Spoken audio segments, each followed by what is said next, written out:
Hey everybody, Marcus here. The culture we exist in, and through every visible indicator anticipating the future, life for the average man is a life on rails. We are born, then slowly domesticated by our parents until around the age of 6, when we are thrust into the elementary school system.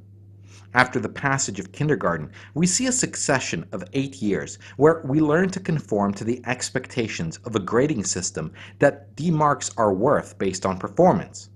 Following this, we graduate to another school where we spend an additional 4 years conforming even harder, as deviation is punished ruthlessly by teachers and parents as far as our grades are concerned, and by our peers as far as our social life is concerned. For those of us who go to university are deemed the lucky ones. Lucky in that we are exposing ourselves to anywhere from 3 to 7 years of further institutional conformity.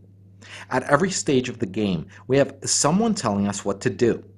Our teachers tell us where to sit, what to learn, what to read, and what is expected of us as a consequence.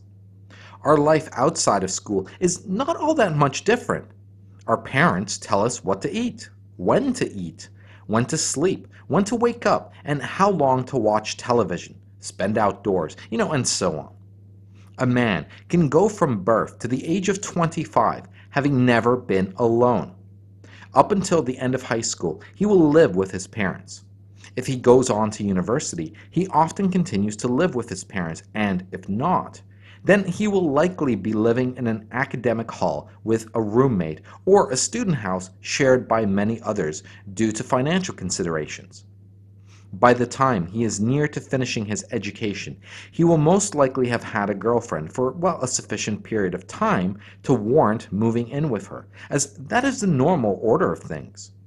For those who cannot find employment quickly enough or employment that pays sufficiently to cover their apartment, such men may move back in with their parents or, if already living with them, simply not leave.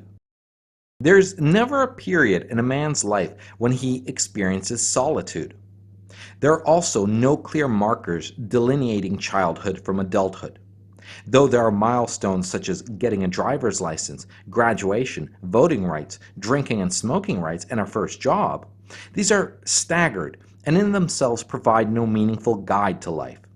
There are no rites of passage from childhood to adulthood, nothing clearly marking off when you stop being a boy and start being a man, nothing informing you that the expectations of you as a boy no longer apply, that now people expect that from you which applies to a man.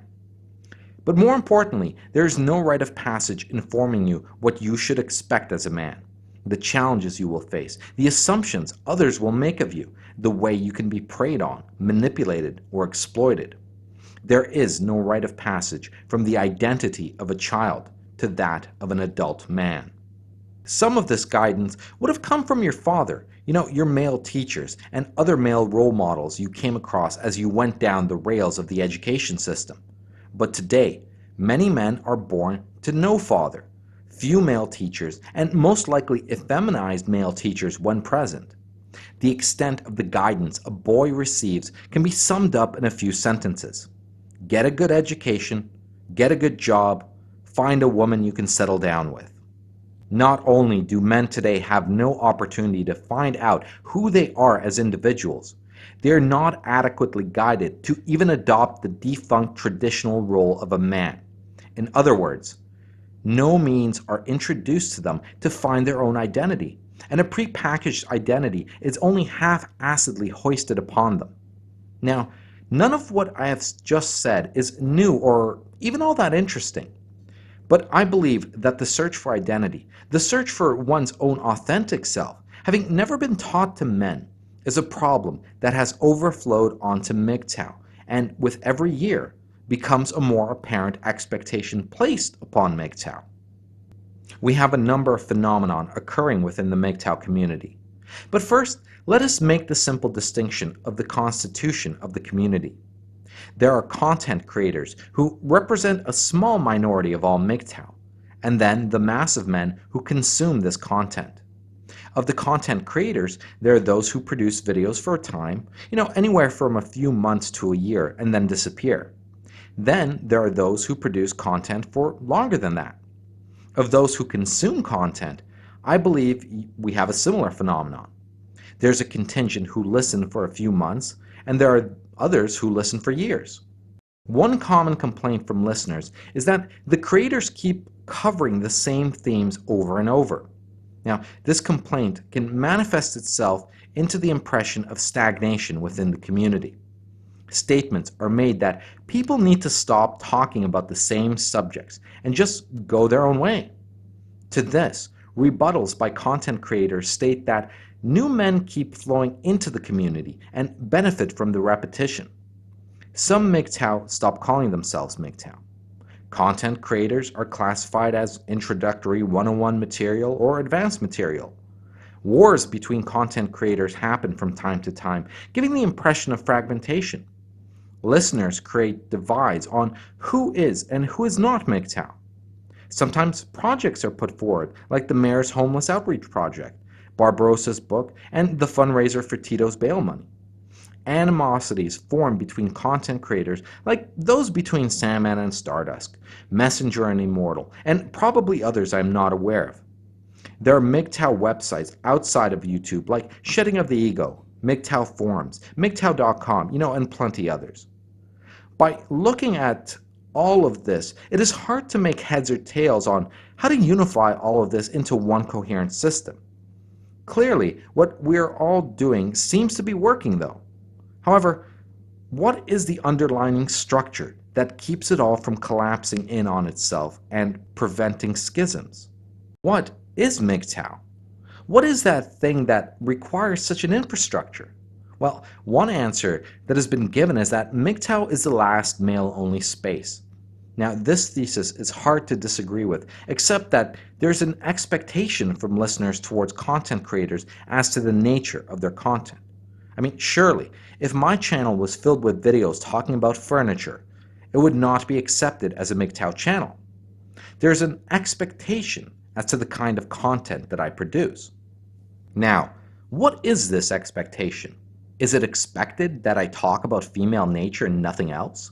Well, surely not, as then there would be no complaints from listeners that content creators only talk about the same topics. Is female nature a valid MGTOW topic? Well, surely it is.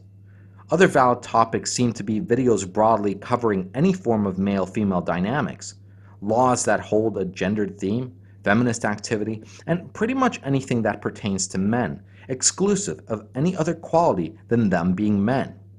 But then there are videos that are purely philosophical. There are videos on different cultures. There are videos purely concerned with human psychology, with evolution, with language, and social sciences in general. These videos are not primarily concerned with men as men, and yet they all seem to fall under the umbrella of acceptable MGTOW content.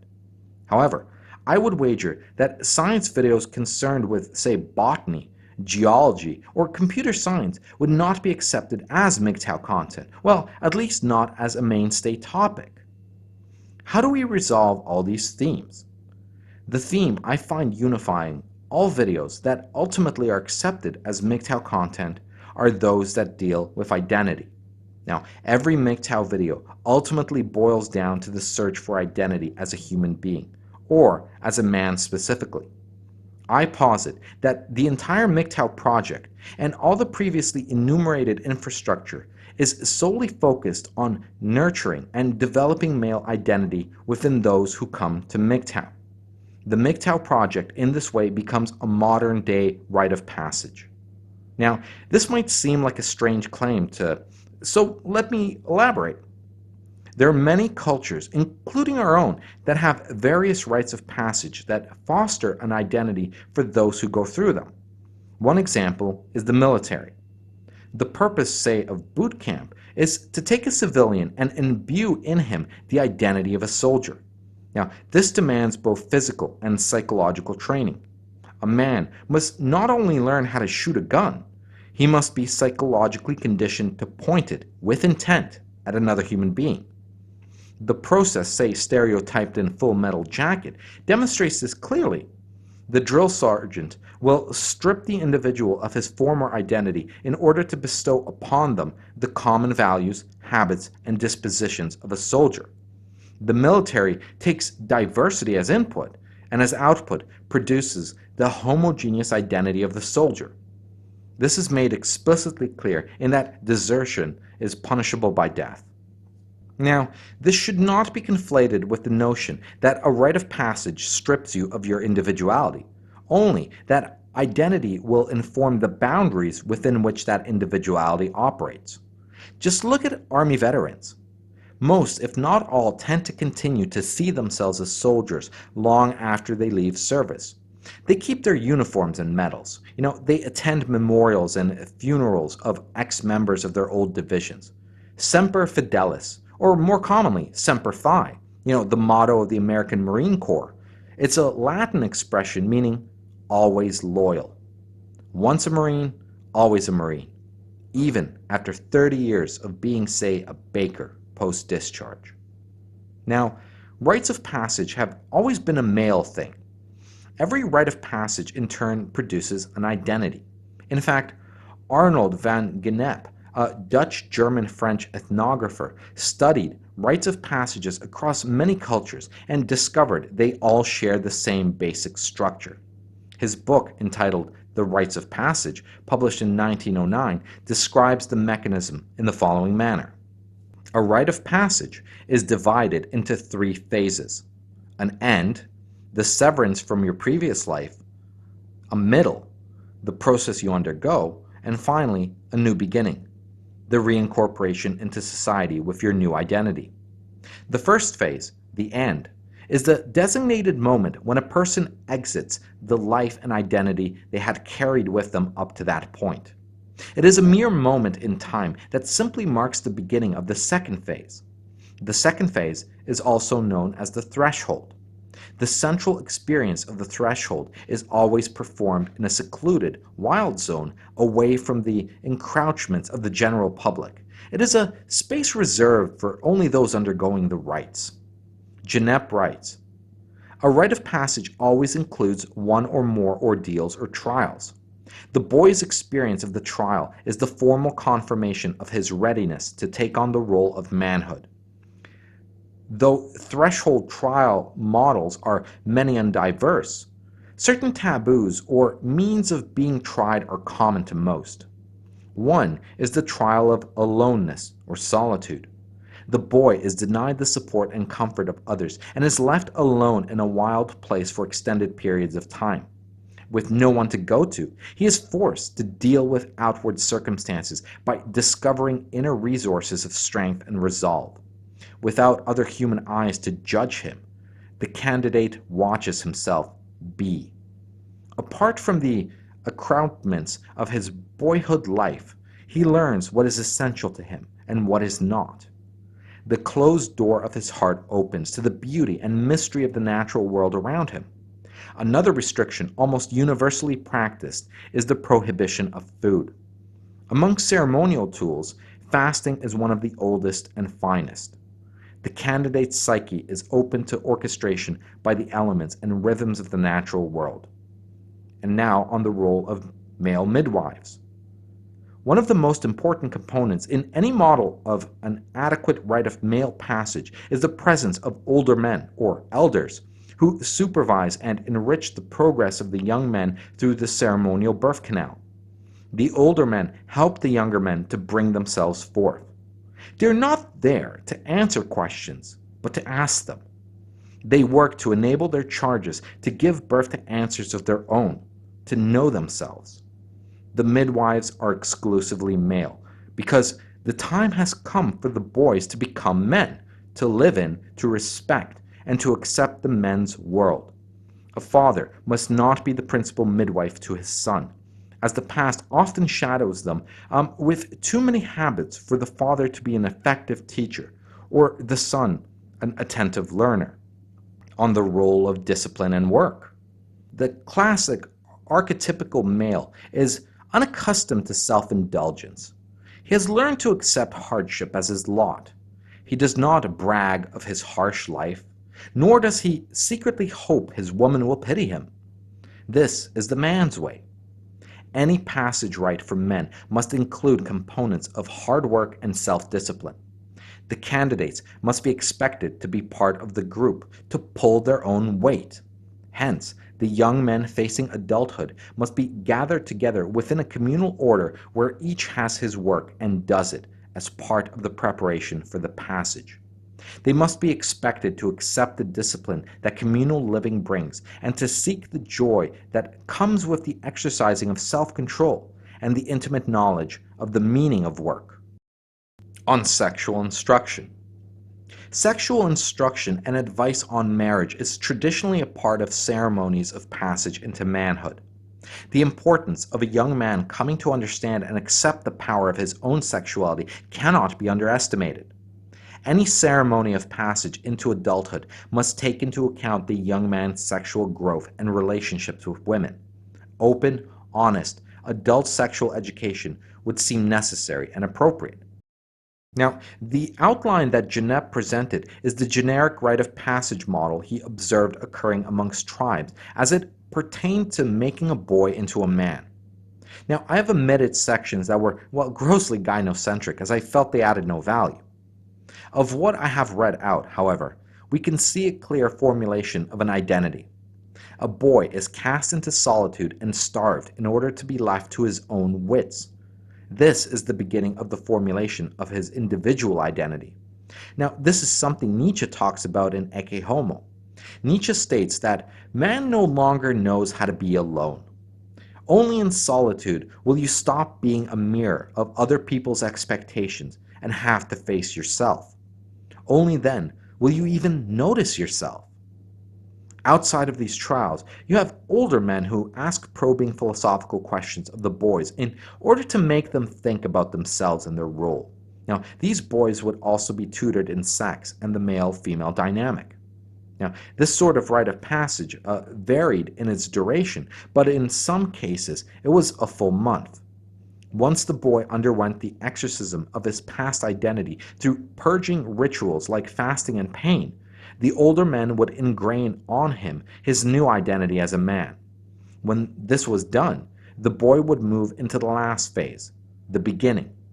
The beginning was the phase in which he was brought out of isolation and integrated into society, now as a full-fledged man, with all the benefits and responsibilities which that entailed.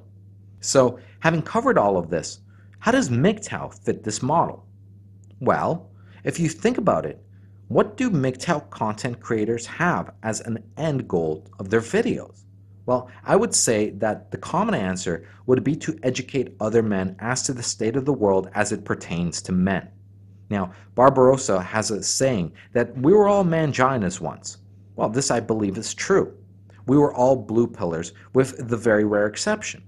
And when one comes to MGTOW, he no longer sees himself as a blue pill mangina, but as a red pill man holding sovereignty over his destiny. So the MGTOW rite of passage takes a blue pill mangina and produces a red pill self-guided man. At least that is the goal I suspect most content producers would want their content to achieve. Now, this differs from what you would encounter at school, in that schools do not require the application of what they teach outside the classroom. Now, unlike the story Ginep told, men wander into MGTOW on their own and are not forced to stay. But once men find MGTOW and start to hear some of the content, many undergo the red pill rage. To me, the red pill rage will be the first phase of the rite, the end. They are mentally and emotionally ripped out of their blue pill delusions, but for all intents and purposes are still blue pill manginas, as it cannot be said that listening to a few videos is sufficient to transform a blue pill man into a red pill man. You see, once the red pill rage engulfs the blue pillar, he develops a thirst to learn more, and he slowly starts replacing his old beliefs with red pill ideas. This man is now in the second phase of the rite. He is at the threshold. And where did Ginep say the threshold takes place? Well, in a secluded place populated by boys participating in the rites and a contingent of elders who serve as guides. Well, MGTOW is a male-only space. Many of the listeners and some content producers are the men participating in the rites, and some of the content producers are the elders who provide guidance. Now, I don't want to make such a crude, listener equals boy, content producer equals elder distinction, but I think you get the gist of what I'm saying. MGTOW is a male-only space whose denizens fall more into one role or the other, as far as insights into MGTOW ideas like hypergamy, gynocentrism, and the wall are concerned. Also, MGTOW is in complete isolation from the mainstream. The borders of MGTOW space include the entire infrastructure of MGTOW, from YouTube to all the different websites, and though women are not excluded from, say, listening, they are excluded from contributing for the most part. Now, a few of the previously mentioned phenomena fall nicely into place if we look at MGTOW under this model. Firstly, the content producers that repeat the same message will always be needed because indeed there will always be a contingent of neophytes who are only entering the threshold. Those who spend a lot of time on the more abstract stuff are individually working on refining and clarifying MGTOW orthodoxy. And yes, there is MGTOW orthodoxy, such as the rule governing marriage, NAWALT, traditionalism and feminism both being equally bad, and so on. You see, as MGTOW matures through the perpetual refinement of old theories and introduction of new theories, the stronger the identity will be of a man who transitions through the MGTOW rites. Now, the animosities and wars between individual MGTOW is not as damaging to MGTOW as it would first seem. If we view MGTOW as a rite of passage, then to any given MGTOW undergoing the threshold will find individual channels more to their taste than others. Now, this is the way it should be, as the emergence of the new identity for these men will still be post-gynocentric, regardless of the particular influences that man leverages, as long as the core MGTOW orthodoxy is present in those influences. Not everyone wants to hear, say, my long arguments on, the inner workings of NAWALT to hold a true belief of NAWALT. Now, the MGTOW identity, as I currently see it, is that of the post-gynocentric man. The gynocentric man is the child filled with childlike dreams of, the one, the unquestionable benevolence of women, and all the other delusions that, when left in place, can lead to his destruction. He is addicted to sex and the validation of women. He is living a slave identity, an identity relative to women. He cannot see himself except through his relationship to women. His life mirrors women's expectations, and due to this, he will never self-actualize. It is the purpose of the MGTOW rites to shatter this identity in the blue pill man, to destroy it through whatever means are necessary. And once this blue pill gynocentric pussy-begging mangina identity is cleansed from the man, he is filled with a master identity, an identity that is not tethered in relation to women, an identity that is not inherently gynocentric. He will emerge as a post-gynocentric man. The post-gynocentric man is what, we would simply call a MGTOW. Now, MGTOW as an identity is still pretty weak, as the MGTOW rites have not gained any meaningful level of maturity. Though we have the basic model of replacing one identity with another, and the male-only space is in place, we in the community still do not have any meaningful trials. The strength of the identity will always be proportional to the intensity of the trials that help create it. The experience of an army boot camp, for example, followed by military service, is very intense, both physically and emotionally, and so the identity of a soldier can last a man to his death. Now, the same cannot be said for MGTOW. Earlier, we said that there are both content producers and listeners who join the community for only a few months and then disappear. Now, this phenomenon can have two explanations. In the first case, such a man has gone through the rites, found his new identity, and had no interest in becoming an elder in the community. In the second case, such a man failed to destroy his gynocentric identity. A man of the first kind, is a success story, and we can wish such a man well on his journey. He has no obligation to build on the infrastructure of MGTOW. However, I, and many others suspect that a man who leaves the community after only a few months or a year usually leaves for the second set of reasons. The argument for this is simple. It takes a lot of time to leave behind a belief system that one has acquired over the course of one's life. New habits need to form, and old habits need to be replaced with new beliefs. Like quitting smoking. To undo a decade of habits, you need to break the old associations. Why smokers tend to relapse within the first year is because one's habits can only be broken over many years.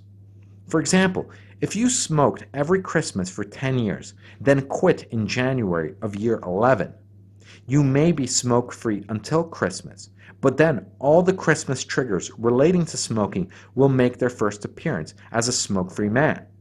It may take you 5 years of going through Christmas as a smoke-free man before Christmas no longer brings about a craving. So in this way, I suspect that a man's gynocentric identity cannot be undone through spending a few months watching videos. A long period of time living out the MGTOW identity is necessary before those gynocentric tendencies leave your system. Now, as MGTOW currently has no trials in place to help a man overcome his gynocentric identity, a man has little emotional commitment to overcome his urges. Now let me clarify. Though in MGTOW it is prohibited to marry, it is not prohibited to date, have a relationship, or have sex. Now, imagine a man who is not married and discovers MGTOW. He undergoes an intellectual epiphany and starts to identify as MGTOW. Now, imagine that same man leading up to his discovery of MGTOW had sex once a week, every week. Now, imagine that after he identifies as MGTOW, he continues to have sex once a week, every week. In what way has he purged his need for pussy? Does such a man still possess a need for pussy, or is he simply indulging in a pleasure? Well, as this man has not undergone any trial to purge himself of his habit of having sex once a week, he will carry that habit with him while identifying as MGTOW. Now, if you were to ask this man to refrain from sex for, say, 2 years, would this man willingly submit himself to such a trial? Or would he immediately protest that no such rule exists in MGTOW? Would he assert his independence from pussy while having never lived such an independence? Or would he want to assert this independence through his actions by living that independence? Now, I would suspect that he would do the first of the two. His instincts are still blue pill, and his body is still conditioned to expect sex once a week. The MGTOW identity and the freedoms it offers cannot be won by merely acknowledging the validity of MGTOW ideas. It can only be won by making the body conform to those ideas. One does not stop being an addict by acknowledging one has been an addict. One needs to stop using, giving the body time to purge over a long period, and then only after a long recovery will the occasional indulgence be a free choice and not the pangs of addiction. And even then, too much indulgence can throw you back into your addiction. Now, I myself lived through this experience. There was a period in my life where I did not go 2 days without sex, and this lasted for several years. When that relationship ended and the sex stopped, there was physical withdrawal that compelled me to chase women. Only after a very long period of abstinence did my body reach an equilibrium until it eventually completely forgot about sex. Now, what I have just said should not be confused with some demand I place on anyone who wishes to identify as MGTOW. Now, it makes no difference to me who calls themselves MGTOW, as accepting the ideas and adopting the label alone, will do nothing for you existentially. Now, I bring it up as a litmus test to your own development of the post-gynocentric identity. Could you commit to 2 years of abstinence, or would you protest such a proposition?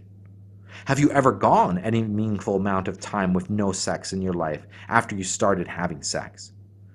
To those who are not skeptical of their ability to abstain for 2 years, I recommend you commit yourself to actually doing it. It has amazing transformative powers. And so too, I posit a second trial.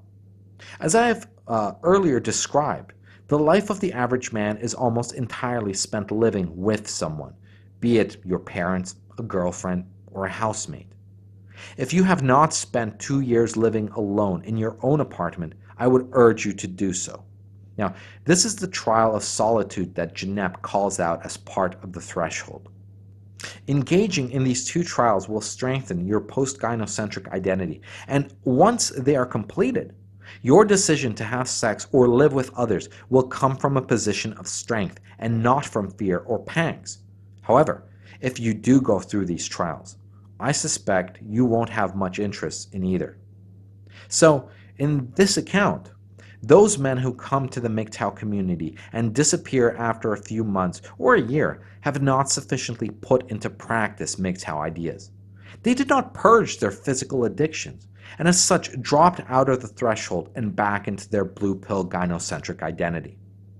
Now, some have called MGTOW a movement, and if it is such, then the only unified goal I can see that has naturally emerged is educating men as to the gynocentric nature of our species. As such an education is a curiosity at best if not put into practice, I posit that the goal is not merely to share the ideas, but to share them in hopes of their adoption. This again supports the thesis of MGTOW as rite of passage. MGTOW has also been called a philosophy. Now here again, a philosophy is merely a curiosity, an article of trivia if not put into practice. Once again, the spreading of this philosophy can only have a final intent on being applied by its adherents. This again supports the thesis of MGTOW as a rite of passage. It seems like every action taken by the MGTOW community is centered on the construction of a MGTOW identity.